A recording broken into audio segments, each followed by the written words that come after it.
St. Kitts Leave time. It's 8:15 and it's time for Island Tea. Good morning, guys. Hey, good Good morning to morning. everybody. How is everyone doing today? Today Great. is the 24th of August, 2023. I must say that today, as we come, just yesterday, I heard the news of the passing of a former classmate of mine and colleague at the Yes, bar, yes. Sharina Laws. It was such a sad Yes, yes, bit of news. I'm still in shock. yes. I was confused for a very long time. Yes, I must say that that news came, as you said, as a shock. Sharina was, somebody just full of life. She was a bright spark, not just intellectually, but also in terms of her personality. And if she was going through anything, you would not have been any wiser based on the way in which she carried herself, the way in which she interacted with persons. She and I went to the UWI Kfield campus and then the Norman Manley Law School. So I had the chance to interact with her for over 5 years. Many times we were in groups together, did class assignments together. And so I want to say, condolences to the family, to the loved ones. It's not an easy thing in the least. And then you realize that a classmate, a colleague around your age has passed, and you start to think about, how frail life is and how much we have to give thanks because we don't know where we are going to be today or even tomorrow. And so it's something that we really have to look into ourselves and say to Yeah. ourselves, what is this that is called life, I've known her for years, and I got to know her even better because she worked with my mom for a period at RBTT, and they would call my mom mommy. And so, I got to know her from there, and then I found out that she was going off to study law. And I felt like even closer to her because we now had even more in common. And I think her mom's birthday is just a day after my mom or the same day as my mom. So her mom and my mom would often come together and have little chats. And I know her as well. No, I know her as well through her cousin. Her cousin and I went to school together. So when I heard that Sharina had passed, one of my staff actually sent me a photo, and she said, Candy, this girl has passed. And I said, no, you sent me a wrong photo. That's Sharina. So who is it? And she said, no, that's the photo. And I couldn't believe. So I rushed to social media. I rushed to WhatsApp. I was like, nah, not Sharina. Because I know I had seen her interacting on Facebook just recently. And I'm still in such shock. She's younger than I am, but she was always so full of life, and every time we would see each other on the road, we would make little jokes, and she was always just a happy person, even when she was going through stuff, like, you would know of it, but then she would still make light of it. Always had a nice smile on her face, just like you said, a bright spark. And I know that she has a young son, and that is the one thing that keeps coming to mind, like, how are they going to break this news to him and how he's going to deal with it. So I want to join in and send heartfelt condolences to her entire family and her circle of friends. I just honestly don't know how we're going to get over this one. It's such a shock to me. And I saw someone post something saying, let me find it. Having to fight a battle with your own body is exhausting, and I can relate to that on so many levels. And it touched me because I knew, some of what she was going through. And I guess it's a good thing she's at peace now. She's out of pain now. But at the same time, the loved ones are left to deal with the loss. Mm-hmm. So again, heartfelt condolences to Sharina. Yeah. I also want to bring to memory Miss Hector, Yeah, Miss who Hector. passed just a day or Yeah, two before Sharina. I knew Miss Hector as well. She actually taught me math at the Washington Natural High School from first form to fifth form.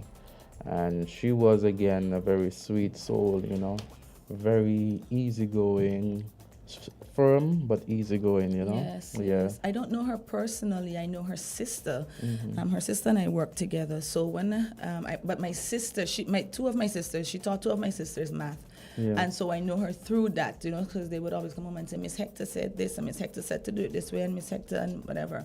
I knew she was going through some issues because I think one of her classes, which my sister is in, they actually bought presents for her recently and took it to the hospital.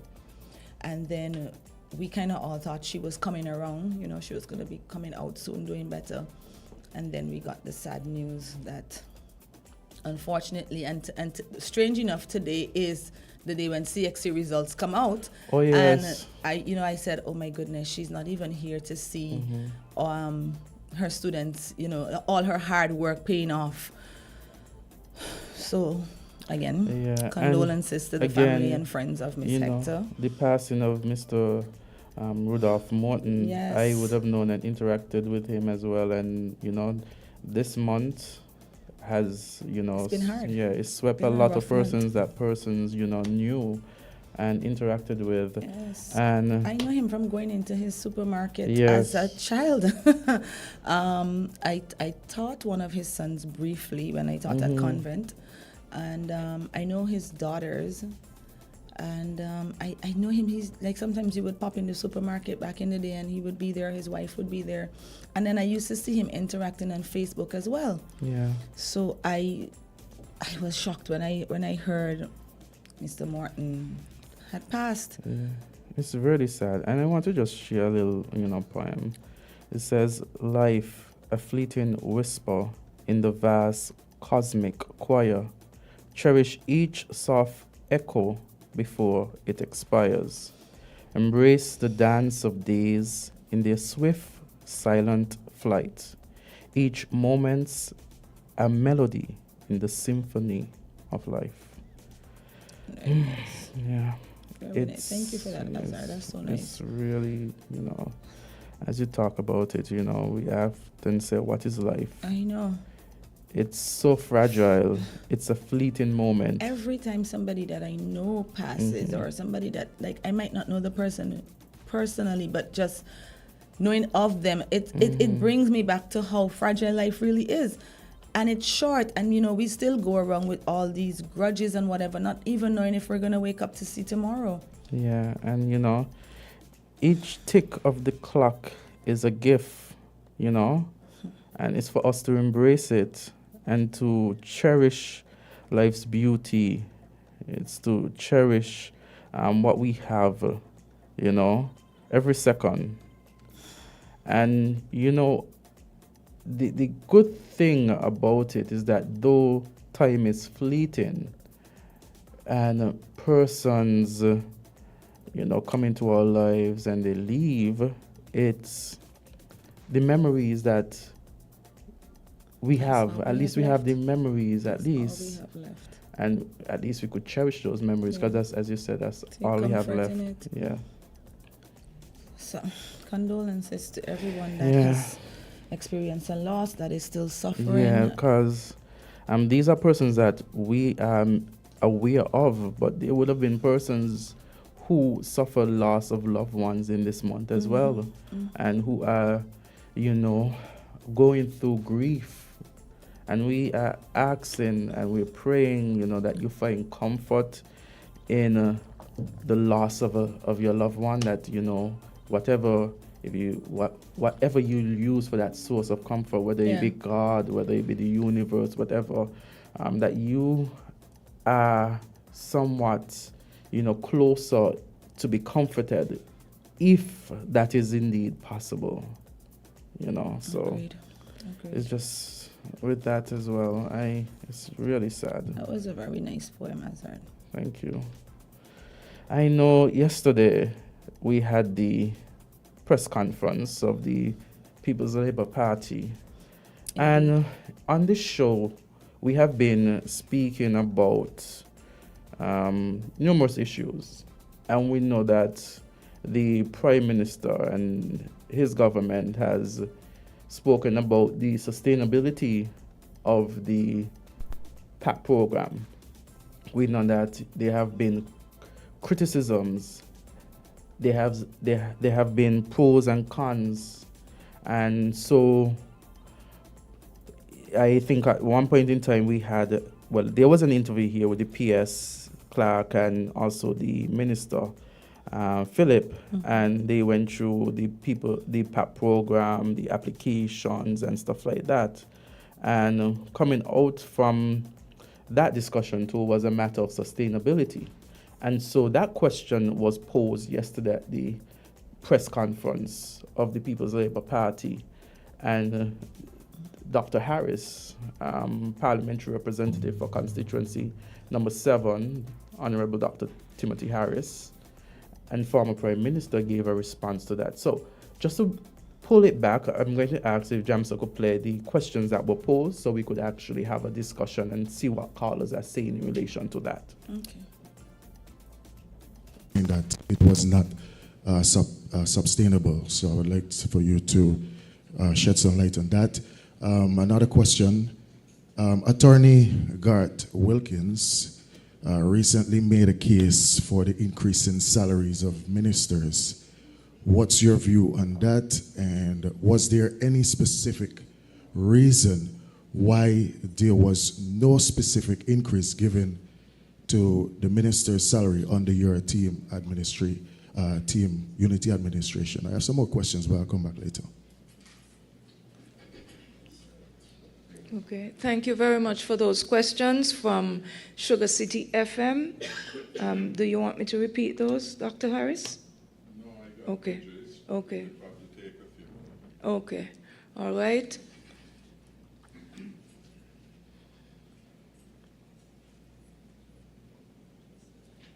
Good morning, Glenn Bart, SK Newsline. Dr. Harris, the Prime Minister, in a recent radio program, and even before that, made reference to the Development Bank and the near collapse condition that it was in when he arrived on the scene in office. In essence, there is the claim that it was mismanaged, that it was a case of nepotism and other related factors. Can you shed any light on this matter, since, according to him, this situation was there when he arrived in office? Thank you, Mr. Bart. Want to go ahead? In relation to the PAP, Turn on your mic. in relation to the issue of PAP and peace, I am not sure why the administration would say glibly that they were not sustainable, because before them, they were sustained. We started in 20. Okay. Oh, that was the end of the questions? Okay. Okay, so so those are the questions. He talked, they asked a question about the development bank. They also asked a question about the sustainability of the PAP and Peace program, and also about the increase in minister salary. He gave a response to that, to those questions. So if Do we have that clip? yeah, we have that okay, clip. Perfect. So I know that those have been questions and I mean statements posed because of what the Prime Minister was saying in relation to those programs, and his government saying in relation to those programs. He spoke, the Prime Minister, well, or his government, whichever one, his government is basically speaking about the sustainability of the PAP and Peace program, and also the state in which they would have formed Development Bank, they said, you know. And also, you know, during their press conference, it was a discussion on the increase in minister's salary. So all of those, I thought, were pertinent questions to be raised and for us to listen to a response. So let's hear the response from the for the PAP and Peace. Sure why the administration would say glibly that they were not sustainable, because before them, they were sustained. We started in 2018, we never missed 1 month. There never was a difficulty in paying. The resources of the country were growing, and it allowed us to be able to take care of the vulnerable group. Indeed, when you look at the situation, 2018, we started the PAP program, continued in 2019. 2020, we had the greatest economic and health crisis in living memory, the COVID-19. And I didn't have to stop paying.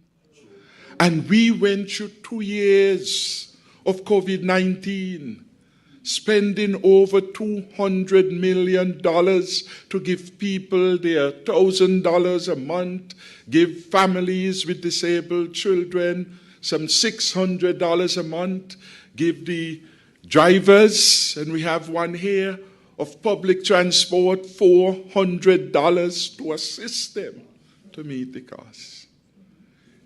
In the darkest hour of the world, we were able to pay every payment that we were committed to on the PAP and for the peace.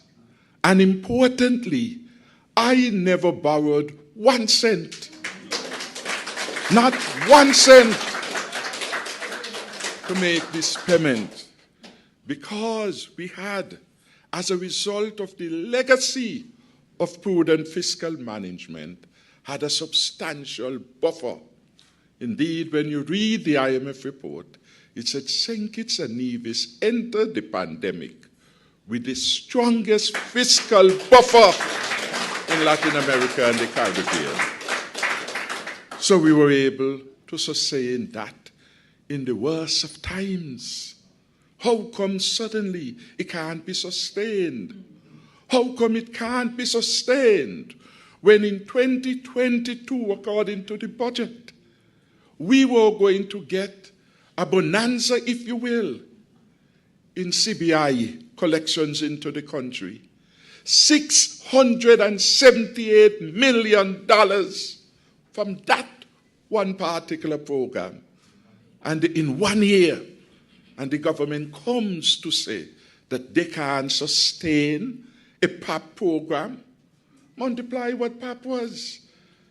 $2 million a year roughly. 2 million plus. A month, sorry. $500. Deploy it again, Wendy. It was no lot of money to lose sleep about. And then you had the question of timing. How do you, in a period of PAP, going to be taking off people when all the fiscal advice was that do not be too quick to remove the stimuli given in the economy, or else you will put your country back in a recession? What we were doing, other governments were doing, not at the same magnitude, because they were not as healthy as we were financially. So I don't buy the argument. Ask them to give you the list of all these advisors they have abroad and here. Ask them to tell you how much they are being paid. And when you do the arithmetic, you could see that their priorities are wrong. They prefer to spend their money to buy the political support than to provide support to the vulnerable people in the country. And I want to make the last point, which we have made very publicly, that all these programs were new programs. And over time, as we learned from their implementation, there will be things that we would have improved. We say publicly that we will reform them, that we will make them better, etc. We just needed to get out of the difficult period where people were experiencing the difficulties of COVID-19 and the economy around the world. But we held faith with the people. Never once did we stop. Never once did we stop, for example, providing budgetary support to the Navy Silent government. In the worst of time, if we could sustain it, why can't they? The economy is now open up. Why can't they? So those were the words of the leader of the PLP, political leader of the PLP, the former Prime Minister, the Honorable Dr. Timothy Harris. What were your thoughts as he said those words? That was a mouthful. And as usual, I think I've always said this. I admire the former PM for his strategies. I find him to be a great strategist. And I love the way that he jumps his clapping. No, I feel like that is something that he has over his opponents. And I've always said it. I don't mingle in politics like that, but you have to give Jack his jacket. And I like the way he answered the questions. Figures presented and Sound counter argument. right? The rebutting was on point. But for me, the jury's still out. I don't know who or what to believe at this point. I guess actions will have to speak louder than words. What were you, What about Jamster? Yeah, I was thinking while he was talking. I was actually watching Candisie, right? And I was going to say it over the talk over, but I said I'll wait till afterwards. He was an astute politician. Yes. Yes. And like she said, the answers were chef's kiss. You know, I mean, how are you gonna come back? Or are you gonna come back and argue with those and say, Right. How do you rebut? Because that was one thing. I mean, under the Team Unity administration, you know that those programs were put in place. Were they perfect? No, they weren't. Could they have been improved? Yes. But I think he made a good point. I mean, you have to give Jack his jacket. I mean, he made you think about the situation during COVID-19. And I would have known, being a part of the executive of a statutory body, that during that time, especially looking at SCASPA and the like, many times because of the you didn't have travel, and you know, the finances wasn't as great for like solid waste, because I think there was something collection fund that they collect a lot of their monies from the ships that come in, due to, you know, taking away the waste. Of course. And, you know, SCASPA is here in Seaport. So those sort of organizations during COVID would have really taken a hit, and oftentimes require financial support from the government, you know. And in addition to that, you know, the PAP was being paid, the piece was being paid. Were they perfect bodies? No. Were there some sort of, during the time, and again, during the time, my criticism of it would have been the way in which it was, you know, at some extent, politicized, you know. It was like a political football at a time, but the implementation, the PAP and the piece at one point in time. So there were difficulties and things that needed to be done better. I would not say there weren't things that needed to be done better. Again, and looking at, again, he made the argument about sustainability. The cons, I would say, would have been that sometimes the programs, and based on the information, it became too political. But were they helping persons? Yeah, they were helping persons. So you have to, you listen to one end, and yeah, good points that the sustainability, they were able to manage. One thing, when it comes to the finances, they were able to manage. But the flip side would have been the way in which it became political. But let me be devil's advocate. The PM mentioned 2022 and mentioned, the former PM, I should say, mentioned 2022 and how well stuff was managed, but we were on lockdown until August. So does that play a part in managing everything so well, because you don't have all these other obstacles or things interjecting in what you're usually doing, right? It's just basically our population, because at one point, not even the ferries were running during COVID, and immediately after, everything was kind of just like, we were open to an extent, and everything was kind of going like in slow motion. So does that play a factor? I think in the slow motion is when management is the greatest. The reason why, when we went into lockdown, activity ceased. So persons weren't getting, monies weren't, to me, as far as I could understand, monies to me wouldn't be coming into the country as easily as it was. Exactly. Persons, a lot of business owners, they had to use their savings because, and persons in the private sector, I could imagine how much their savings would have depleted. I mean, luckily for government bodies, civil servants, they were paid monthly. And, government had to give... business. I could understand. I know. It must have been really tough during that time. And so I think during COVID-19 would have been the most difficult time for any government to manage, having to deal with a health crisis that the world has never, in our time, has never faced. And when I say, I know we know about the, pandemics before, but for our reality, living, we never had any pandemic during our lifetime, so that will have been a new reality for us and how we manage as a country. So during that time, there are the pros, the cons, things that were done good, things that could have been done better. We have a caller. Caller, you're live on Island Tea. Good morning. Good morning. Good morning, folks.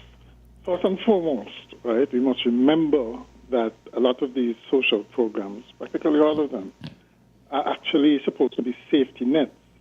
We had far too many people enrolled in them for them to be called safety nets. And it encouraged, I think, kind of the dependency that we're still suffering from. So much so that the current government seemed to have to compete with things like vouchers and so on to try to outdo these programs, right? I am sure, I would hope, that most people would prefer to be able to manage on their own without the government, using things like minimum wage and so on, which I think should be prioritized rather than the usual handouts, okay? So that being said, we have to find a way, and the only way we can do it, I think, is by growing the economy to get out of this syndrome of dependency. Okay? Yes, that was vintage Harris in terms of explaining the programs and saying what they were about. And of course, most people, if they get free, in inverted commas, money, they're going to take it. Okay? But is it really sustainable long term? Right? It really should have been. They really should not have taken away any of these things just like that. Basically, what they should have done was methodically go through who should be on it and who shouldn't be, because there were a lot of people who were on them that really should not have been, and vice versa. Some people should have been, but weren't on them. Okay? But it's nice that we have opposition speaking up about things like this again, and there will always be the debate about programs like these because they may be popular, but overall, long term, I don't think that's the way to build a resilient, independent, thriving country. One other thing that I wanted to mention about your discussion yesterday, right? Everybody, including government, wants value for money. And even with training of professionals, whether they be lawyers or doctors, there are some that are better than others. That's just the way it is. And so everybody, especially certainly in terms of health, want the best. Okay? It is not usually available in small countries like this Because it is a simple matter of technology, for one. You can be a great surgeon or whatever, but if you have access to a particular type of technology and equipment, you'll be a better one. And that's not usually available in small countries because it's expensive. And similarly, you become really good if you have the experience of doing lots of these things in a larger environment. Okay, so we can't just rely on local expertise, even though, we might be kind of apprehensive about the fact that we always have to bring in specialists. Okay, we still don't want to end up. You realize that Premier Brantley, for instance, bemoaned choosing a local contractor from St. Kitts and ended up not getting the work done. It was interesting because, he mentioned that, we always like to think local, but when they get the job and can't do it, it raises problems. Okay? You don't get value for money. Okay, so there are those factors to look at. I thought the discussion yesterday was really important and interesting. Okay, then. Thank you for your contribution. Thank you for your comments. Okay, Yes. it's 8:46. We're actually due for a break at this point, so we're going to take a quick break and come back.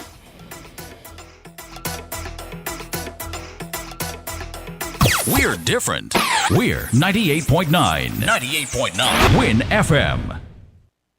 It's here! The final member of the Scratch and Win Multiplier Suite. You can win over $875,000 in cash prizes with the new 20X The Cash game from the Caribbean Lottery. This excellent new $5 game is an easy way for you to multiply your money. You can even play it with our other multiplier games like 50X and 100X The Cash to maximize your winnings. So, play the new Scratch game, 20X The Cash, today. Available at Caribbean Lottery retail agents island-wide. Must be ages 21 and over to play.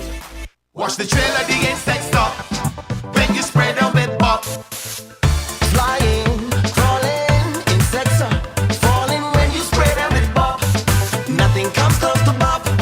Bob, the #1 brand, serious get Bob. Riddle this, riddle that. Portsmouth Furniture and Appliances and Ashley Furniture Home Store is again giving away hundreds of thousands of dollars in cashback for free groceries with every hire purchase. Will be given back this coupon season. Happening now. Hundreds of thousands of dollars in cashback coupon to all our hire purchase customers this coupon season. Starting now until December 2023. You get absolutely free groceries with every hire purchase at our Portsmouth Furniture and Appliances stores on St. Kitts Nevis and our Ashley Home Store on St. Kitts. So riddle this. Where can you get quality furniture and appliances at great prices with a flexible FlexPlay plan and with absolutely free groceries with every hire purchase? Riddle that. Cashback at Portsmouth Furniture and Appliances on St. Kitts Nevis and our Ashley Home Store on St. Kitts. Riddle this, riddle that. Portsmouth Furniture and Appliances and Ashley Furniture Home Store is giving you over $250,000 in cashback and a chance to win free groceries for a year. Riddle that cashback. Terms and conditions apply. See store for details.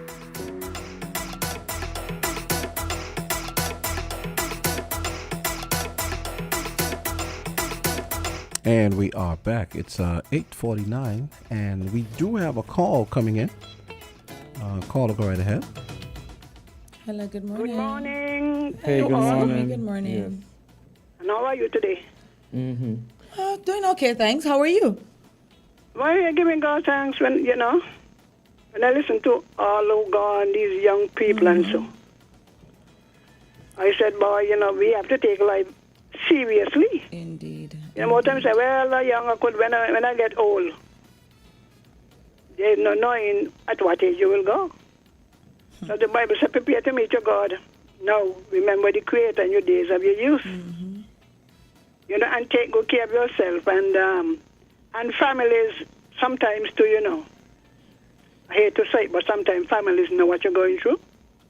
And they act as if you are imagining what you are actually experiencing. Sometimes people need therapy, In saying, because they give you therapy when the doctor said, go home and die. That's when they say, oh, you can come and talk to the psychiatrist. You see what I'm talking about? Yeah, yep. You'll have to struggle to some of these things by Other yourself. persons are guilty of not wanting therapy as well. Some people think that they don't need it, and they don't believe in it. So they end up suffering by themselves. Because at the time, it isn't the thing that killed them, you know. It's the emotional state, eh? yeah, it's the grief. Yeah. The doctor just said you can't think and you swallow it. Many persons have outlived the doctor's prediction because he doesn't have the last word. I mean, he gave you enough warning. When my husband was diagnosed with stage 4, Dr. Wilkerson told him, you know, Mr. Henry, you know, you got to give your heart to the Lord, you know, and go to church. You understand? Mm-hmm. Get your soul in order. When he asked, is there anything I can do? He said, no, not really, you know, there isn't anything. My husband's response was, God has the last word. And he lived almost 2 years after that. And one day, Dr. Haley, which was his doctor, met me and said, Mrs. Henry, I was surprised, you know, I didn't expect your husband to live, not even 6 months. You understand what I'm saying? Yeah. He could have died before that. Now, I must give credit to Dr. Harris. The other day, I said Dr. Harris has to come and answer. Don't remember me saying it. He has to answer. And I listened to, I got in late, so I don't want to jump to play this thing during the time when you have nothing else on the radio on your schedule. I missed the early part. But he made some points which make sense. I keep asking the question, what impact did COVID have on the economy and on the finances? He answered some, because we are given information that sounds as if, well, we didn't have any recession, we didn't have any COVID, and this and that and that and that. When the advisors to the Prime Minister, they know fully well what it was, rather than coming and giving numbers like that. So, and he also said that I think he said it by the 2nd of August, the auditor's report said that there was $600 and something million. I don't know if you heard that part. I can't honestly. In August, remember. when after the election, there was information being circulated to that effect. Yes. Yeah, he said it. So he's asked if we'll have 600 and something million, how could you end up in the red? I myself contested that. I said it couldn't be true. Because as a responsible Prime Minister, you're in the red and you're going to give double. You're going to give this one, that, and that one.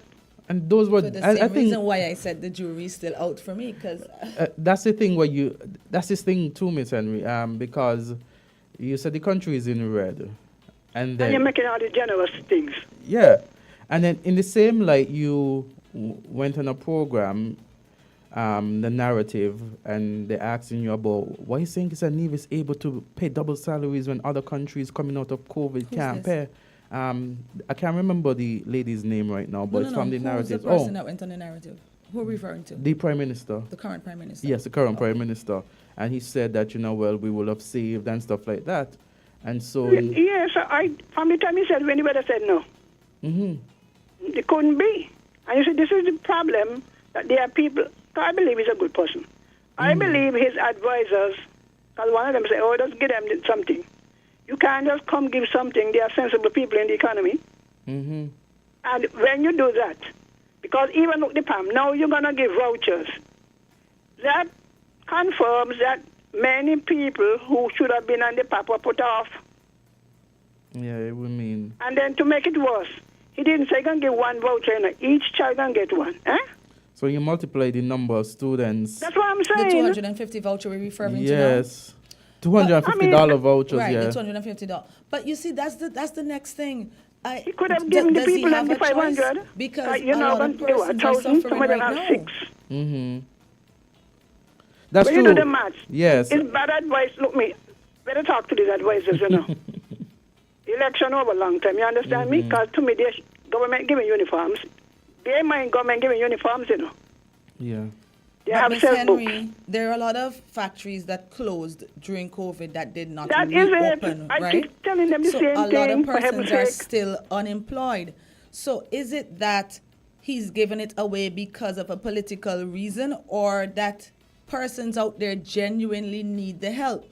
And also to that point, there were persons. They throw off more than half of the people up, you know. But you see, it's a two-sided thing, you know, because like Mr. McMahon would have said, there were persons on there that should not have been on there. And so we know, everybody knows that, right? Everybody, that some persons on there should not have been on there. But I don't think, and I agree with him on that, in that aspect, that I don't think that they should have shut down the program. They could have weeded out the persons that shouldn't have been there while the program continued, because right now you have such a big gap where persons that should be on it are not on it, and persons are suffering, all because it was, everything was so convoluted during one person's administration or during politics, during the campaigning process. So I feel like I'm on the fence where that is concerned, because I think that people that genuinely need help. And he said 1,000 new jobs. I think they said that they're now paying Social Security for the peace program. Are those counting as new jobs? You understand what I'm talking about? Yeah. Well, they borrowed heavily from... They now become contributors to the system. So it's the government boosting it up. You know, we have to face the fact that the economy, it is moving, but it has not been able to absorb many of the unemployed. And we're still waiting. Exactly. Otherwise, you're going to end up with a situation where they end up on the government payroll if something don't happen soon. But then you talk about all these situations, and now I'm thinking, you know, it's a good thing they get the assistance, but when you think and you multiply it across, I don't know how many persons actually attend the public schools. I don't have the figures, but it would come up to a good amount. And it's saying because I need it, yes. Yeah. So it's on one. They need you. Yeah. Listen to me. Go ahead. I am saying, right? If they need uniforms, give them uniforms.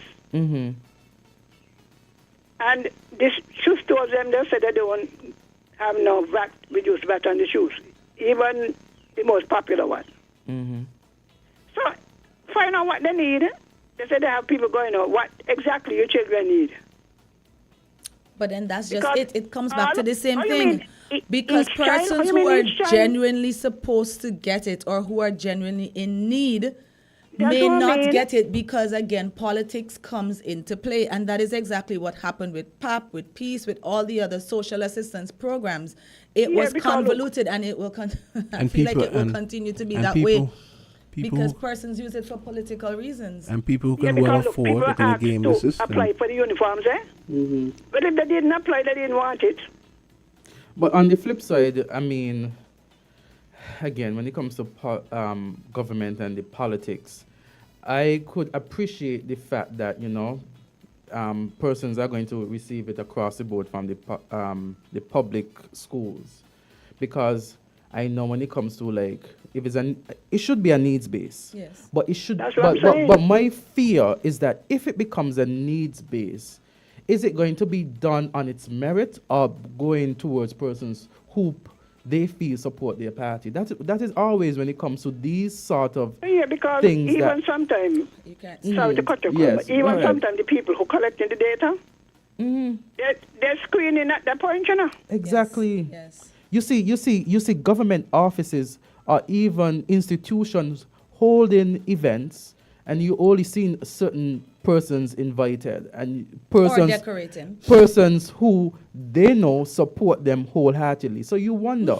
are these institutions, are they just a branch of a political party? Is it that when your party, and I keep saying this, it's never when your party is in and you support that party, is like all the benefits belongs to you. Are you saying they assemble the choir for these events? It's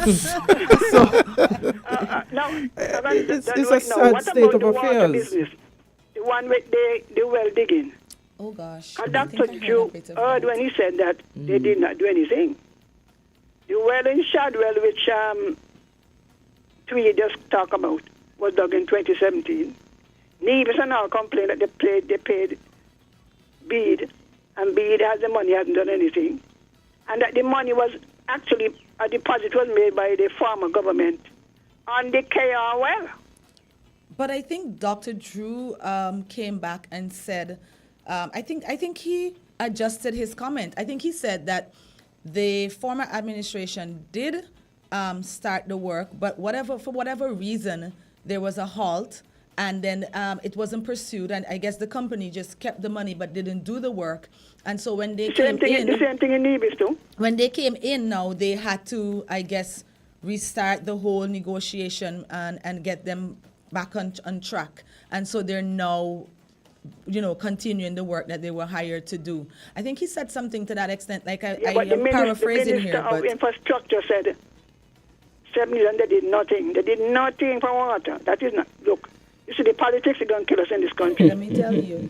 Yes. Keeping us back, It is better to address some of the issues of unemployment, because I heard one of the main advisors say on radio that the poverty rate had gone from 15 to 22. That needs addressing. Yes, big time. And you see, it's the same thing, those same factories that never reopened after COVID. Yeah. What are we doing? Instead of creating all of these social programs, can't we come up with jobs that, I believe in teaching people to fish other than just giving them the fish. Yeah. Yes, and even the small business thing. I mean, it makes no sense to give everybody money to cook, to sell clothes. We want innovation. Mm-hmm. But the Lord have mercy, and all of us pray for our country, you hear me? Yes. Whatever side, pray for the country that God would help. Yeah. And I pray for our leader. Miss I Henry, believe he has too many bad advisors, poor advisors. Miss Henry, before you go, I want to ask you a question. This was something I had raised during the break after Mr. McMahon came off. Are you there, right? I'm here listening. Yeah. You notice he said that instead of maybe having all the PAP and all these payouts, these giveaway payouts, maybe that money could be put towards just increasing the minimum wage. What do you think about that? Well, the government doesn't think with the minimum wage, it's the private sector.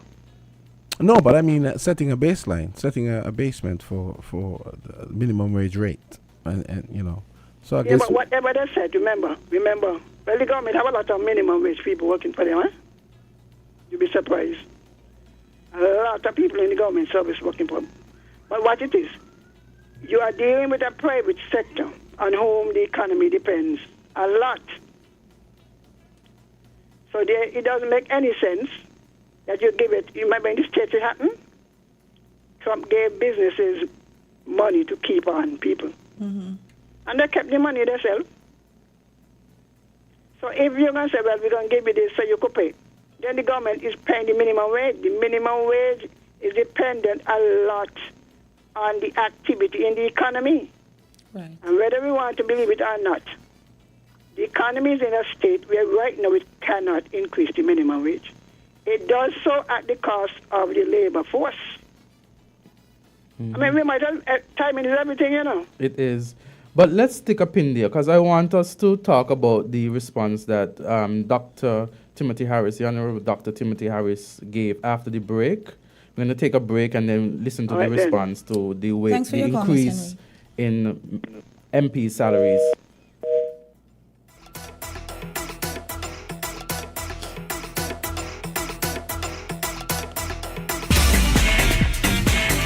Found the sound 98.9.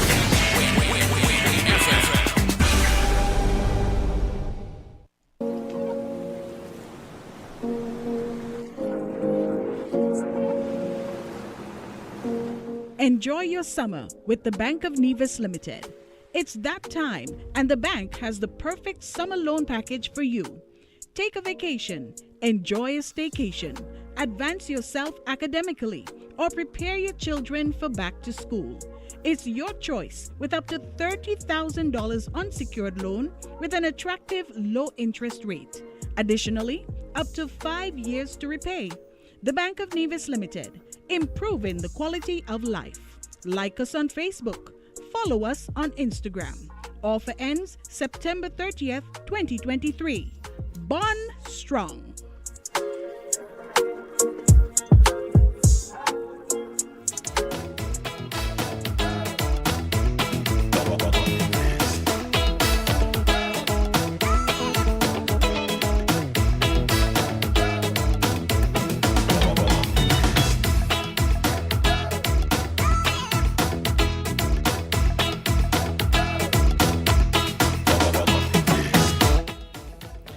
And we're back. And also from the press conference from the PLP, you know, I mentioned it on the radio. We had a discussion about the question that was posed at the Labour Party's press conference or the government's press conference after 1 year in office, where someone asked a question, an email, which in my thoughts, I don't think that was random. I actually think that email was perhaps planned to get the persons, for the government to get a feeling of how persons are feeling if it is that they were supposed to increase their salary. That's my opinion. That's how I feel. I'm not saying that is the truth, but I'm saying that's how I feel. I feel it wasn't as random as it may be said to be. You understand? But we had Honorable Timothy Harris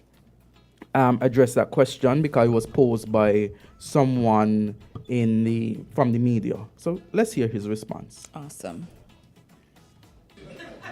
Because sometimes you wonder why the Attorney General speaks on certain matters, why he becomes the face of the government, why sometimes he appears to be speaking out of turn.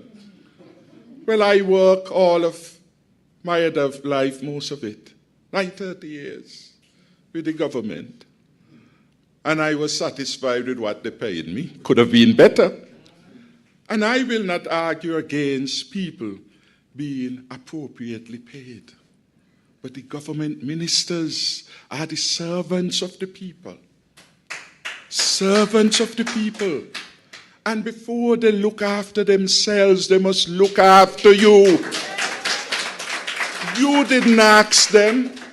They promise you that they will give you $500 minimum wage. They must fix that before we could begin a conversation about them. Them just come. They are supposed to be intelligent job seekers. They came to you for the work. They ought to have known what the pay was indeed. They knew. They said it was okay. And now while you are suffering, they have the heart to tell you that they want an 85% increase. You ever hear anybody in the world that get 85% increase? So how much they will give you? And that is my response to this. Everyone ought to be treated fairly. Right now, the regular... Yes. Didn't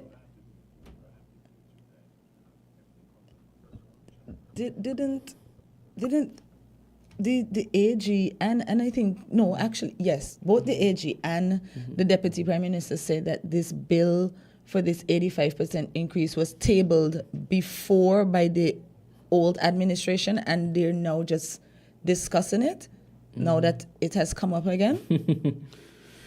Yes, that's what they was. That's what they said. I know my memory might be off a little bit, but I'm pretty sure that's what I heard. That because we played a clip. Actually, I was out that day, and you guys were discussing it, and I actually messaged you saying it was the Deputy Prime Minister that said it was something that had been brought to Parliament when they were in opposition by the current administration then, this would have been the former PM's admin. You see, this is why I say, whose report do you believe, because... and that's what... Here we go again. But I have said, even if it is that an increase was in the works, that if it is 85%, I think 85% is whopping. Is a huge increase at this point in time. I think timing is everything. You have the situation where a lot of persons are now facing an increase in cost of living. We have had the promise by the Labour Party during the campaign that they're going to increase the minimum wage to $500 a week. To date, Wait, they actually said an amount, or they just said they were going to raise They said it? they were going to raise it to $500. Okay, I thought that was if the you look PAP. back at their manifesto and everything like that, they indicated that. And so, in relation to the PAP, they said they would increase it up to $1,500. Yes. So, and then when you talk about the gas, because they said they were going to cap it at 12. Just the other day, pulled up in the gas station and it was $15.47, sir. And yes, the Prime Minister has indicated that when you got they have taken off some amount, $2 and something, so it would have been even higher. But based on what I am saying, you said during your campaign that you're going to cap it at 12. So when persons, I assume, were voting for seeing what you're going to promise, because, you go to the electorate and you speak to them. You're voting to see the promises fulfilled. Yes. So it's like saying that if you employ me as your carpenter or your construction person, whoever, I'm going to build this house, and I tell you I could build the house like this. But when I start building the house, I tell you, well, I can't build it like that anymore, because I did not this and I what did do you not. do then? Exactly. And the house that you built, that is being built now, is different from the house that you promised me. The plan that we agreed on. Exactly. Right? So, I mean, if you're thinking like a lawyer, you could say frustration in terms of or impossibility because of circumstances. But my thing is, at the end of the day, you can, when you're going out and you're making promises, at least do your background check in order to see whether or not these promises could be fulfilled. Because it sounds good to say $12. I'm glad you said that, because I was having a discussion about politics, and I decided to ask, young persons around me, like, how do you determine who to vote for? Because here we don't have debates, and I know they had a crazy debate last night in the U.S. with the Republicans. Oh, God, right? yes. But we don't have debates here. So how do you determine who you're going to vote for? And that's one of the reasons why every time somebody approaches me during crazy season, I say, where's your manifesto? Let me see your manifesto, because these are things that you are going to now hold the candidates to. And so, like you said, if you said you're going to cap it at 12, you're going to do this, you're going to do that, I am looking to see it done. Granted, yes, maybe, we kind of want it done right away, and that's not the way things work, but I would at least like to see it being done. And if you say that you take off $2 and it could have been higher, and granted, it's, it could have been 17, but it's 15. 15 compared to 12 is still a huge amount. I mean, it's not even like, say, you put it down to 14 or 13. But let's be fair. I mean, there's not much, even the president of the United States, there's not much he can do when it comes to gas prices. So in terms of them reducing the tax, I take that point. Like I said, maybe it's a work in progress. I know, I take that point. When it comes to gas, let's not be unreasonable. We don't control the market and we don't control the prices because we don't have our own resources. And it's not like you ought to have known that too when you made the promise. So don't come and promise things that you can't keep, of course. That you have no control over. Which politician? And that is the point that I am making. Because I know we can't control the gas prices. It's not our own resource to manage. We have to get it from outside. But so in that light, when you're making promises and you're coming to the people, come with realistic things that for sure you can keep. Not just promise anything. You know something? I'm glad you said that, because after PLP's press conference, we had Dr. Drew on issues. So it would have been sort of like a rebuttal of sorts. Well, Jamster. We have a clip where he's answering. He actually was on issue, and I have the clip when he asked the questions to to Timothy Harris and I guess the Team Unity government about their performance over the last 7 years, during their 7 years, sorry. And so we could have that played so persons could hear what that what he's saying, the Honorable Prime Minister. So, Ike, we are on a good path, and we can go on and on and on and on. And I would like to point out a couple other things. We have some time, Ike. I'll give the people plenty time to ask questions. Yeah, we got just about 5 minutes. Yes, but I'm going to give you 5 more minutes. But I want to mention a couple things here that I think they should have asked in the press this morning. and I will go through some of them that I saw. Why were COVID restrictions kept beyond the time, hurting our people, tourism, and the economy? That hurt the taxi drivers badly and those in the hotel industry. Why no integrity in public life after 7 years and running a campaign in 2015 on this matter? Why did the Development Bank take about $120 million from Social Security and refuse to pay it back? Well, under us, that money must be paid back. People must have money when they retire. Why was the Development Bank left to collapse with a deficit, with a debt of over $334 million, more than $250 million? Why run a corrupt peace program? Corrupt peace program that would have consequences beyond its time. Why did you refuse to publish the IMF report of 2018, which showed St. Kitts and Nevis in a recession? Why did you refuse to pay frontline workers their honorarium while paying Minister Wendy Phipps then many thousands to the tune of 27,000 while comfortably at home? So the police officers, no money. The military, no money. The nurses, no money.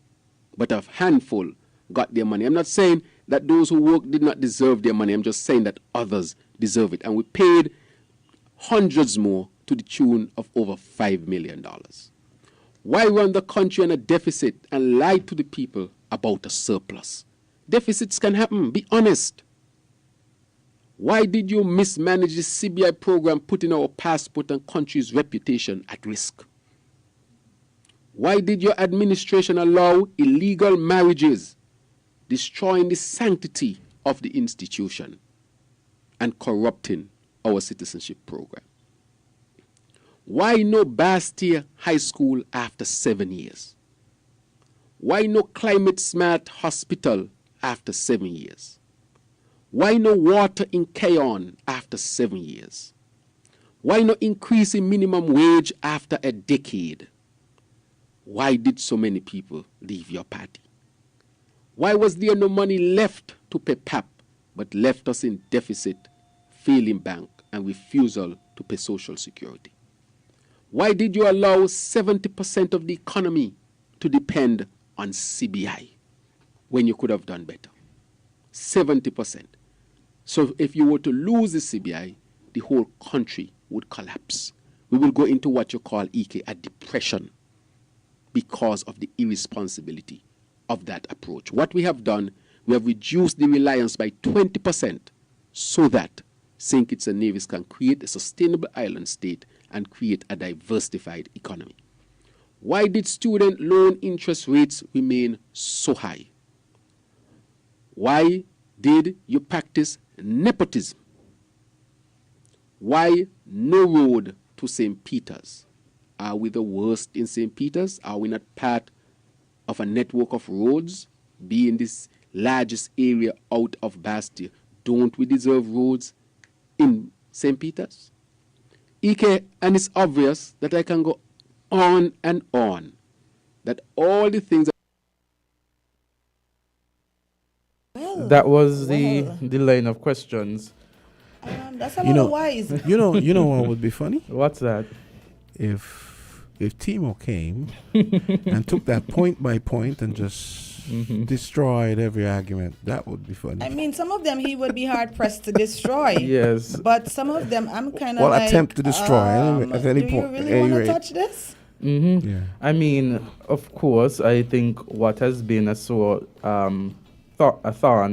in the side has been when it came to the payment of certain monies during COVID, where you saw that certain ministers were getting payments as relates to the work that they put in, and others who would have been frontline didn't receive as gracious a compensation. And so, of course, that was something of concern. That was in bad taste, honestly.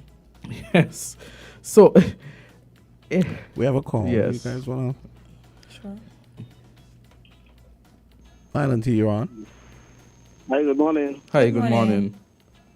Yeah, I see we asking a lot of questions. Can I join in and ask question too? Yes, you may. The question I have to ask, I realize the Prime Minister have a credibility problem, okay? On one hand, the Prime Minister say that 14 million was spent on Bastia High School and nothing was there to show for it. The other time he said 70, now yesterday he said 21 million. The question is, how much million was spent on Bastia High School? One question again, how much the drawings cost for the proposed Bastia High School? How much did the environmental impact study cost for the proposed Bastia High School? And when he gave me that answer, then I could determine whether the money was spent or it was wasted. Because if you done a join already for the proposed Bastia High School, you done the environmental impact study already, you already put it out for tender, a contractor had already been selected. In my opinion, that is a shovel-ready project. So the question is, why isn't the construction workers in St. Kitts and Nevis gainfully employed? Why is the construction workers at home with the tools rotting, they rusting, they ain't got nothing to do? There's a major project again, which is the prison project. How many locals are there working? You're talking about millions and millions of dollars. How many construction workers are there who are local working there? These are questions I would like the Prime Minister to come and tell the nation. Why did he shelve the Bastia High School project? Because every single money spent on the Bastia High School, you have to add that $21 million. The site at the old Bastia High School, where they're proposing now to go start a new project with a new plan, you have to do demolition. You have to add that $21 million because all of that is cost already occur towards Bastia High School. So if it was their money, will they take that approach? That's the question. Fair questions. Fair questions. Thank you for your questions, caller. Yeah. And that Bastia High School topic is a sore topic. Because I went to Bastia High School. Yes. And I actually parked there last night to go to the cricket. And it's like every time I go into that compound, there's so many... all my emotions come alive. It's another call. Yes, caller, you're live on Island T. Good morning, Jams to the Great, and the Queen, and the King. Good morning. Good morning. Okay. I like your program. Thank you. Because you all don't just talk and don't have the facts to back it up. Well, I in support with the caller just before me, 100% in the wall with the comments. Now, I want to say one thing. The present Prime Minister, Dr. Duke, he come out before the election and he made all these big promises which you all read out already. And we heard him with all those big promises. What he was going to increase, but instead of he increased, he decreased them and actually take away all of them. If not all, 98% of them. But this is what he never tell the electorate. With all the country is in the red, he got to tell the people them. And this is something he never put in his manifesto. That they're going to be traveling as you wink. In spite of no money, he said the country is in the red. Well, he never tell the listeners them that we're going to do a lot of traveling and that is all we're going to need to do. Because 1 year gone, and he said that investors were calling him in the middle of the night and all kind of hours in the night, telling him that they were waiting until the government changed to come in and invest. But where are the investors? Let me tell the nation where are the investors and why they haven't come. Thank you all very much. I ain't going to stay long. Okay. Thank you for your call. It seems that the three of us in here will be in the ground before that school gets built, huh? Don't say that. Oh my. Seems. Man. I mean, I the- just don't like everybody coming in and making promises and then, making everybody out there buy into your promises. And then, like someone said on the chat, a promise is a comfort to a fool, right? They're all the same. You guys And- don't get it? They're all politicians are all the same. It's like a disease now. Oh, we have Hi. a call. Hey, go ahead. Yeah. Good morning. Morning. Mr. Gumbs, Yes. I'm sorry for you someday. You gotta talk as a lawyer sometimes as a politician. But you talk as a preacher yet. Okay. And other things. Yes. Anyway, I just kidding. No problem. No. This thing about minimum wage. Mhm. You know, United States, I wonder what I ain't sure the minimum wage is, but here ain't high neither. What happened in your economy? The mechanics and so on, that dictate where you are to pay. Because your production cost is a problem, Imagine somebody, what we need regulating is people who have skills Mm-hmm. and you pay them a bottom rate. Because you can't tell me a man just come in the field. Let's say a body worker. You want to learn to do body work, so a mechanic or something like that. Mm-hmm. And you got to pay minimum wage and he doesn't know anything. You're going to kill those kind of small and micro businesses. If you ain't him kill them, what can happen is that they ain't going to take on people. So you're talking specifically That thing to... need to be regulated, You're talking specifically to what? Before you go And on. you look as if they're Hello? rich, but that thing they need to be regulated. Not a man just start to work and he ain't get the minimum wage. No. Hello, caller? Caller, you Yes, can hear sir? me? Sorry. So you made those Yeah. suggestions and, good points. But what are you referring to directly? Say that again? What are you referring to directly when you make those points? Are you talking about the civil service? Well, the whole, in terms of employment, that's something that Department of Labor should work on. So you're talking about the civil service when persons are employed by government? Well, even that, but with civil service, oftentimes they give you, what you call it, you have to be of a certain level Yes. to occupy So the you're, job. you're talking about the private sector then? Because we're trying to see... Well, the whole country, but especially when, normally the people going to trades are not the academics. Uh-huh. Not saying everybody in trades below a certain level. Yes. I'm not saying that, but it is a real fact around the world. But two more things I'm gonna say. A few years ago, Singapore,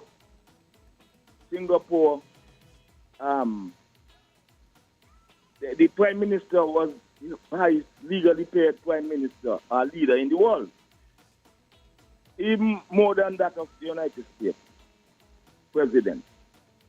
But then a consensus of opinion tell them that they must reduce their pay by about, I think it was about a quarter. But his pay is still high, and the parliamentarians them and so, the government and all of that. And while in Singapore, they recognize, mind you, they have a big population for a small island like St. Lucia, besides they're both. There's over 200 square miles, 200 and something square miles. Anyway, Mm-hmm. they realize that the working population is aging. So they make an offer and ask people to get 4 children instead of 1 or 2. And the government will take up the slack. They're going to pay them from cradle to grave. And I think they're doing it. But I say that because Singapore has a lot of money. Singapore has a small airport. They boast of U.S. top of the line fighters and bombers. They got a few of them. But Singapore could not because they have money. And they spend the money on the population. Okay. I know people who live there working there, Okay. But apart from that, I got my information Thank you. wrong. But Thank I you for said your these two contribution. things. So that I want to hear your reply. No Okay, problem. cool. We have a segment with Sasha, the artist, soon, so we're going to make preparations for that. But just for clarification in terms of the callers, someone made a comment that it would be helpful if people calling in with fiction can be corrected. PAP was never closed down, and it is also not true that more than half of the people were taken off PAP. The truth is that while the system was being cleaned, a lot of ineligible people getting it was being cleaned. I guess that means being clean of a lot of illegible people getting it. I think that's how we're supposed to read. The number fell from about 7,000 plus to 5,000 plus. Okay, sounds good. And with that, we go to the break. It's 9:31. Like as I said, we have Sasha coming up next.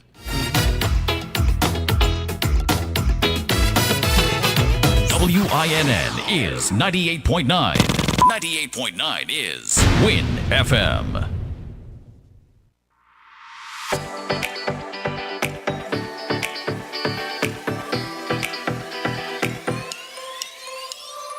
Rams the good food people, always there to serve you. Rams the good food people, locations right near you. Rams the good food people, in-store specials for you. Rams the good food people. Rams. When you need better service, Rams is always here. Better value, better prices. Rams is always here. Rewarding your loyalty. Rams is always here. We are community. We are family. We are family. Rams for you and me. We are community. Rams for you and me.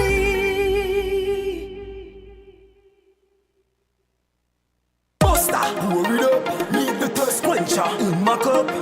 If you have one, hold it up and say, Buster put the colors in my life. Refreshing and nice, and I drink that what we like. Buster, you're full of vibes, living full color. I know black and white, we do what we like. We live to enjoy life. Buster, pour it up, different flavor. Load it up, load it up. If you have one, hold it up and say, Buster put the colors in my life.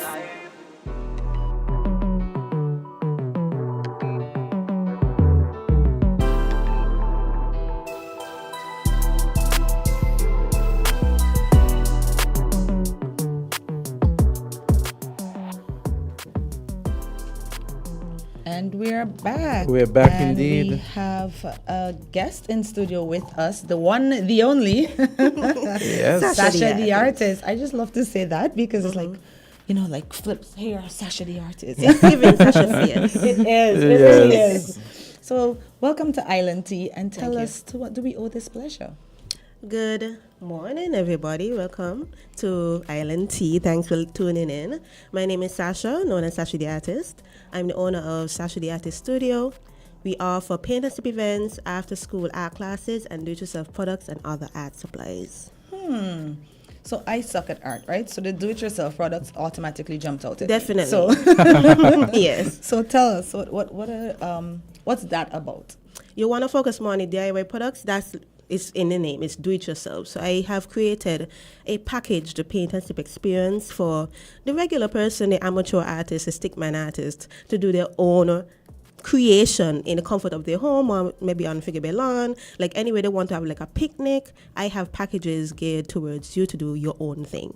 Oh, awesome. I like the... All might not be lost for When me you said then. the stickman artist. She's speaking out in here. I like that one.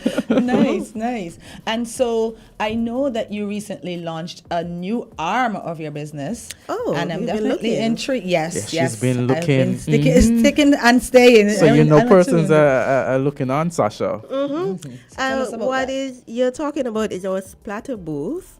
It's even this is the best thing for a stickman artist. I'll tell you that much. And it's great for children as well as adults. I don't want it to be centered around an age group because I feel like even as we go older, we need to focus on having like some childlike experiences. The world is hard already, right? So the splatter Tell me booth, about it. the splatter booth is a chance for you to literally throw paint and have fun while doing it, while making a masterpiece in the process. That sounds like something I could do. Thank you. Yes. We thank you. Trust me, and even if you look at all the expensive paintings out there, they are more abstract than anything. And the Oh, that's abstract right. piece you're going to make, it might cost some money in the future, who knows? But the fun is in doing the actual throwing of the paint. Creating one piece. Sounds very interesting. I know. And Should I definitely know sign you up for have been that. on the Facebook page. You have advertised your business well, you know, and the name, as That's you right. said, Sasha the artist. I think that I don't even think that person for me like. The last I know where name. this going. Yes, like But I never say it that calmly, right? Yeah. I always do Sasha the artist. yeah, It like rolls off the no, tongue. I think about it. I can't even recall remembering your last name in a Sasha. It's The just brand like is very serious. Exactly. And it came up last minute. I Yeah. would say like I was preparing for, because I'm an artist myself. I don't just teach. So I was preparing for my personal exhibit years ago, by me in 2016, December of 2016. And in the couple of weeks I was preparing, I knew I needed to be somebody else than just Sasha Herbert. And see, that's it. If you hear it, you heard the last name. So You in mean that it's not time, it's not fierce this whole time? No. Okay. So during that time, there's so many Sashas, but you distinguish Sasha by Sasha the artist. Exactly. Yes. Because I That- never describe her by her last name. Yeah. Like That you probably won't government know. last name, right? Be like, no, Sasha the artist, no, Yes. Sasha. I did tell people that's like people around me who came up with the name for me because Sasha is so common. Like, you know, a few Yeah. Sashas, Right. right? So when my friends talk about me or try to find me and they ask somebody where I am, you have to distinguish what kind of Sasha. So Sasha the Exactly. artist, no. It works So perfectly. it stuck. It stuck, and it helped when I listened to a lot of artists that had the same thing after their names, like Tyler the Creator, Chance the Rapper, Sasha the artist. Yeah, nice I love ring it. to it. And I know recently you did, you started an academy. I don't know if it has been in existence before because I'm still, but I know you started an academy. So tell us a little bit about that. So Sasha the Artist Art Academy, it actually was launched in 2020, you know, just before COVID, when everything was going so well. BC. Everything was going so well. I had about 20 students, and the month of March, that was it. I didn't see my students again for the next year, and then we had a next outbreak, so I had to close it down again, and it was a time that I had to kind of beg space, different places. So that paused, and then I think I went in for my St. Kitts and Nevis, and I just needed some time to just kind of refocus my plan. So now we're back again. So this year, this is probably the longest I've had my classes running so far, right?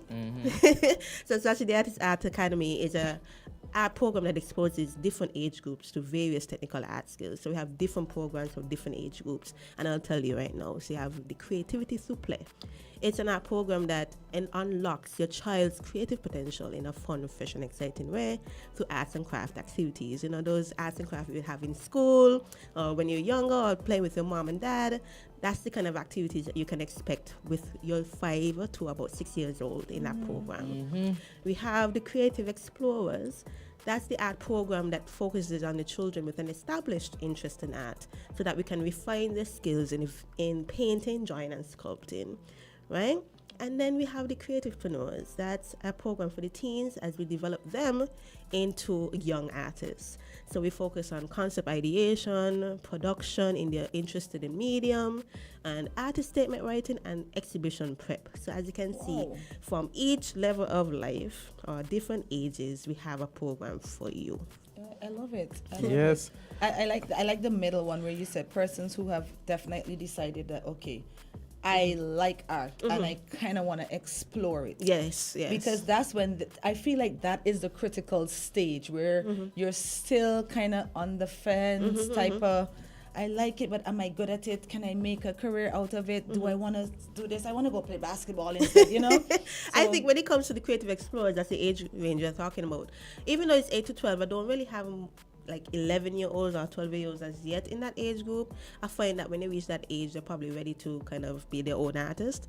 But I keep it open for the possibility. But that age group, 8 to 10, they're doing it because they find that they're doing it all the time. They're watching all the YouTube videos, they're on their iPads, they're doing it, and their parents notice it, and they want them to be in a space that nurtures that skill and enhances it and refines it more. I don't think they're really thinking about the future too much, but at this very present moment, they want to be able to do a lot more with the skill that they have. Yes. And also, you teach all of these age groups, or you have staff? Like, how does it work? I teach all at the moment, but I would love some teachers if you're listening. I teach them right now just so I can have a hang of the lesson plans, and I'm definitely getting it down packed. Like I said, I had a lot of disruptions in the past, but I have it totally down packed right now, and I am trying to look for the next artist. Right? So if you are listening, and I really want to target the young teens as well. If you have that established interest, if you're a practitioner, that is a plus, and you want to work in an art studio with flexible hours, please contact me. I've been hesitating to put out an ad because I feel like the right person is going to find me, and they do. It's just that the timing is a bit. It's because it's with us art studio with all the different offerings we have. You need to be very flexible. Well, you heard it here first, Island Tea. So I know there are persons out there. We were just talking about jobs being available. Sasha the artist. Definitely, there's job openings here at Sasha the Artist Studio. I'm ready to pass it on to the next brain. And where are you located? Like, how do we find the studio, the academy? Sasha the Artist Studio is located at Shadwell Great House. We have one of the rooms upstairs, and trust me, when you walk into the studio, it feels like an art studio. It's so colorful, it's bright. Like, you even have a chance, there's a mural on the wall that anybody can paint inside of, right? So you have the chance to even add to the mural on the wall. So it's located at Shadwell Great House. If you're listening and want to contact me, it's at Sasha the Artist Studio, Facebook, Instagram. My business number is 665-5458. And if you can remember anything else, remember Sasha the Artist Studio. When you Google searching, the website will pop up, and everything is definitely there for you to find me. Too easy. Awesome. It sounds so good. And she comes in here and she has these bright colors on. Listen, and you know she's an artist. I knew she was coming. I was like, nope, I'm not wearing black today. I'm wearing black today. You will not be outdone. I want to blend in because I knew she was going to come with all this energy and color. The last time I saw her, I commented on her outfit. I was like, yes, you lit up the room and you walked in. Thank you. Yes. So, nope. You know, that's I'm funny blending because I'm going with Sasha today. Sasha, you want to take a call? Sure. Oh, interesting. Okay. Let's hope they call. Yes. We have a caller. No, not at the moment. Go ahead, Sasha. Oh, I was saying it's interesting because I love to wear white as an artist, and people want to know why you're wearing white and not like a lot of bright colors all the time. I just feel like I'm my own canvas, so I'm going to mess up myself with paint. It's inevitable at this point. So I know when paint gets to me, I look like art at the end of it. So that's the whole idea with me wearing white most times, but I'm definitely a pop of color kind of girl, so you'll see me with colors all around as well. Nice. I'm obsessed with white too, but because I knew you were coming today, I was like, I love the pink. Pink is my favorite color. I didn't even know that. Pink was actually my brand color before I rebranded. Oh, nice. Did not know that. I'm a white and black kind of girl. So let me ask you the question then, Sasha.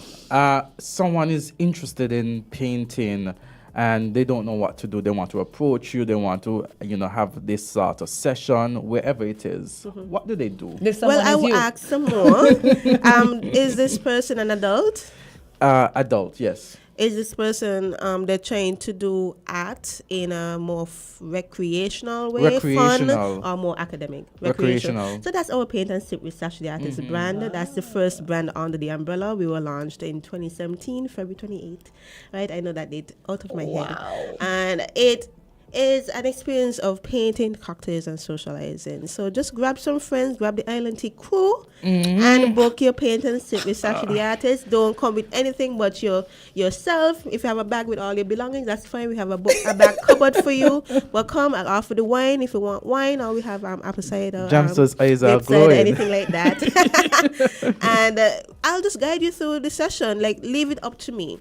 And I try to get the nerves out of the way quickly, because I guess people still think it's an art class. No, it's a social art party. For the adults, it is an art party because there's wine. right? There's liquid courage, right? And I will make it as simple as possible for you. Does not mean the painting looks simple, because I noticed how I separate myself from the competition is that the painting looks so complex, right? The original for sure, but it looks like a masterpiece, something you'll see in a museum somewhere. So I think that is what scares people sometimes, but don't worry. The artist is here to help you. Honestly, Yes. I've always wanted to do one, but I don't trust myself with. You see, that's a what I'm saying. paintbrush. Do not worry about that at all. I'm here to guide you. Trust me on this. But the thing about it, I've seen persons go to your session because they post pictures after, and the pictures I'm look always good. impressed. And I'm like, I'm sure that they're not, professionally skilled. Right. But the pictures come out good. Yeah. So I'm like, there's a place for all of us. Yes. Right. All hope is not lost. Yes. It has been a pleasure chatting with you. Thank you for lighting up our studio. Thank you. Yes. Tell us again how we can get in contact with you, because Azard is definitely going to book that one for the Island Tea Crew. I'm We're looking gonna forward be to that over. booking. That would be interesting for sure. So Sasha the Artist Studio everywhere. That's Facebook and Instagram. You can Google Sasha the Artist. SashaTheArtistStudio.com will pop up. You can email us at info@SashaTheArtistStudio.com. We are located at Shadwell Great House. Our number is 665-5458. And if you don't remember anything, just Google Sasha the Artist. Sasha the Artist. Sasha the artist. Thank you so much, Sasha. Thanks for having me. Yes. It has been a pleasure. It and we has. will see you soon. Yes. We're going to take a short break now and come back.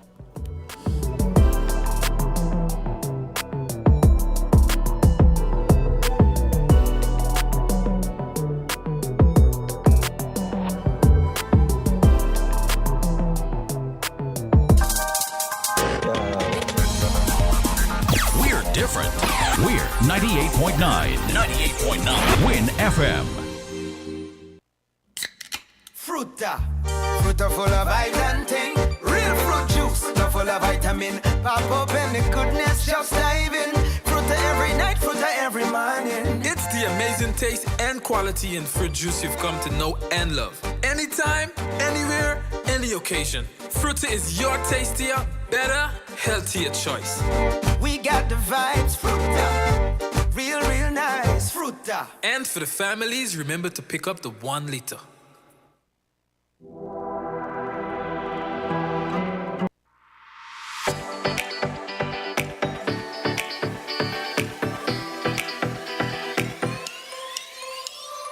Rams the good food people, always there to serve you. Rams the good food people, locations right near you. Rams the good food people, in-store specials for you. Rams the good food people.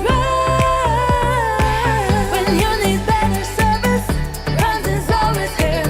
Better value, better prices, Rams is always here. You want your loyalty, Rams is always here. We are community, we are family. We are family. Rams for you and me. We are community.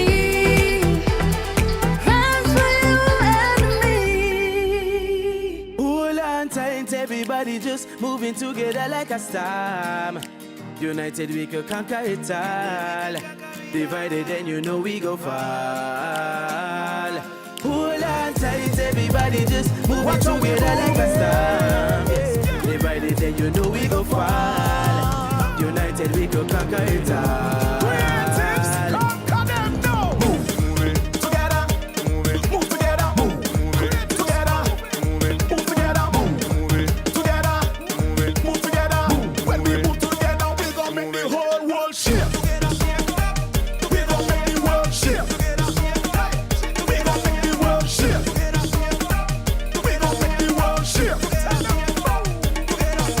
Together, forever, forever, together, together.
And you guys know this song is a really nice segue from the Sasha segment.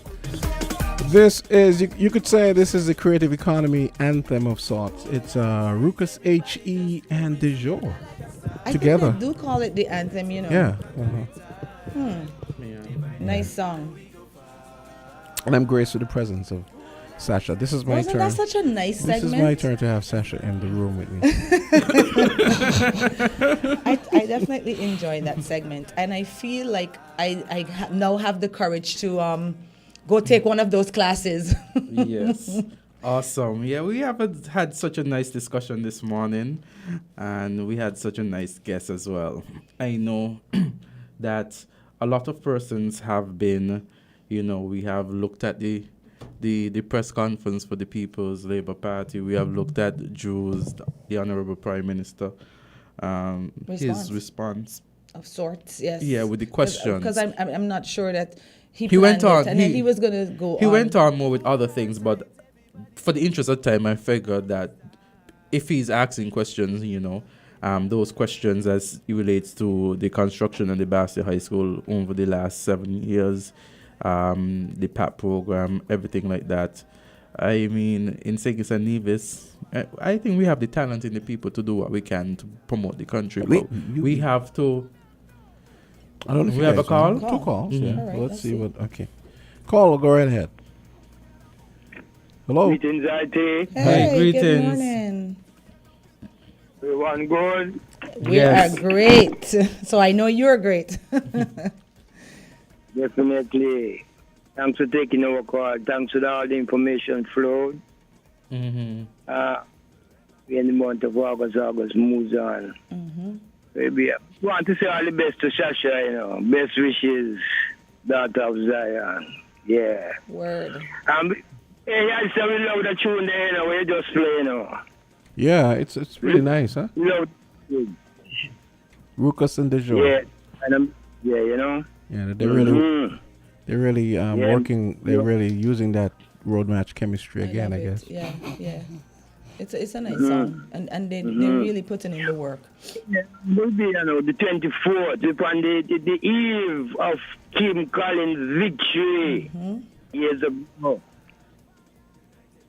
Many years ago, but he come like yesterday still, Very true, and he looks the same. Yes, anti-aging. Yes. As you said, Kim Collins there, right? Tomorrow, the 25th of August. Tomorrow is the 25th, right? Yes. Tomorrow is the 25th, yes. So it's tomorrow. And, we get old, but we stay young. Yeah. I'm sure he has well, I see him now and again at the gym exercising, so I know he continues to do that. Of course. Yeah, and I'm sure, I don't know how his diet is, but I'm sure, I'm assuming that it's not bad. He's pretty lean. Like I said, the guy hasn't aged. Yeah, he hasn't. Yeah. And I don't know. And he coming from a family where them no grown food from long time. Yeah, bless the womb. Agreed. Yes, bless the womb. I know his mom and his sister well. His sister also did athletics. One of his sisters is my good friend. That's actually how I know Kim. Oh. Yes, Michelle. Oh. That's interesting. Okay, the minimum wage. Yes. My family said something this morning, and it come like the private sector you got a term there, sitting and watching the slaughter. Crucial banking. Yeah, sitting and watching the slaughter. The private sector look like a that them a do. The minimum wage matter. Yeah. We are notice it. I know there have been talks, but it seems like we're stalled. It was said, what time should they come forward? Campaign promises and manifesto promises. What time should they come forward?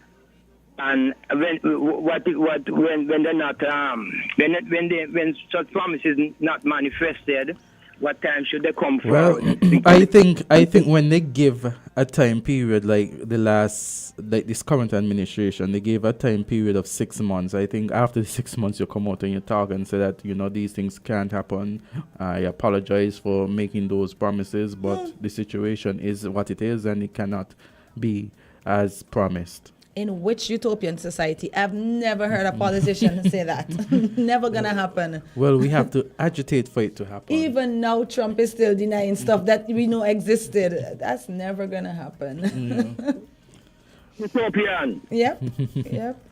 You talk about the utopian politics and because you did point where you make, my brother. You're so right, and my sister will hear you. But it's sad because you mentioned something what somebody on the technology remind you. Promises is comfort to fool. When you make promises, you're not dealing with animals. They're alive, and my brethren from Poland who live in the UK, who know in Dubai, he always tell me say he don't see the creative force as just being human. It could be animal too, so we have to be careful with all that too. But we are human, and it's people you're dealing with. So you have to bear that in mind that you did make such promises to people. Yes. So the point, but hear this, we want to say as if the question was asked, and that is where we said that the communicative apparatus should be up. And when it is up, then these things won't have the kind of ugly head showing, because the communicative apparatus is up. You made a promise, you mentioned time, right? So therefore, make sure your communicative apparatus is as it ought to be with the people. Accelerate it even after campaigning an election.